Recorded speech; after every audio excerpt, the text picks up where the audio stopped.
Using the Wells Fargo digital wallet offers a convenient way to make payments and manage your finances using your mobile device. Here's how to use it. Download Wells Fargo app. Start by downloading the Wells Fargo mobile banking app from the App Store or Google Play Store. Sign in or enroll. Log into your Wells Fargo account using your username and password. If you're a new user, you'll need to enroll in online banking first. Navigate to Digital Wallet. Once logged in, navigate to the Digital Wallet feature within the app. This feature may be labeled as Pay with Wells Fargo or similar. Add payment methods. Link your Wells Fargo debit or credit card to the digital wallet. You can also add other supported payment methods, such as eligible credit and debit cards from other issuers. Make payments. Use your digital wallet to make payments at participating merchants by tapping your mobile device at the point of sale terminal.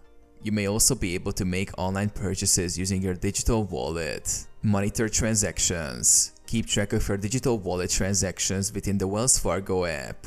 Review your transaction history and monitor your account balance to stay on top of your finances. Security features.